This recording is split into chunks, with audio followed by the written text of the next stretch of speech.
ও ধরি না, তুই তো এনে নাই মফিজের আয়ত্তে, চলে আমার দায়িত্বে। এ তোর নাই জাল, তুই কি আরে দিবি না আমার ভরি ভাল?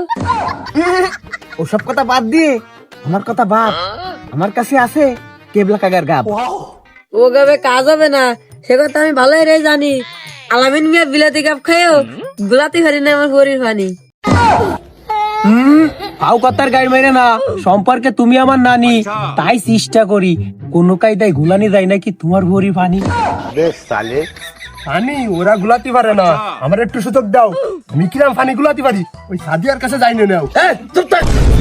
বাহ, আগাই দিছে সাপ, দেখতেছে না ভালো, তোমরা এই ফাউসাল বন্ধ করতে পারো?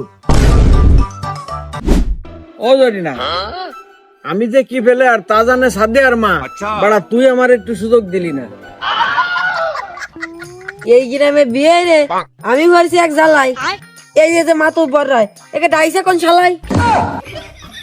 এটা শুরু করেছে যে তাল, কিছু ঢুকতেছে না আমার মাথায় বাল। তোমার মাথায় কিছু ঢুকতেছে না বাল? আমার নিজেরই তো জরিনারে দেখলি জিব্বা আসে জল। আমার তো বর তোমার মাথায় নেই মাল, তোমার দেহে আমার বোঝা হয়ে গেছে কেমন হবে না তোমার জাল। ও বা তুব্বার, তুমি এখানে এসে খাইছো কর, ওই ধারে তোমার বাড়ি নাই বাত। তা কি আইছে? তুমি রায়নার বাড়ি, ওইদিকে তোমার বউ খবর পাইছে তুমি চালাতে এসো মফিজ মিয়ার গাড়ি, এই রাগেতে ভাঙ্গে লাইছে তোমার ভাতে রাড়ি। আরে নারী মানুষ কত সুন্দর অভিনয় জানে রে, অভিনয়ের জন্য নারী মানুষ শিখারে। আমার তো বর তুমি খাতে এলে একটু মধু, এবার বাড়ি যাও ভেঙে দেবে না তোমার বধু। তাহলে বোঝো এবার কিরাম উঠায় দাদু।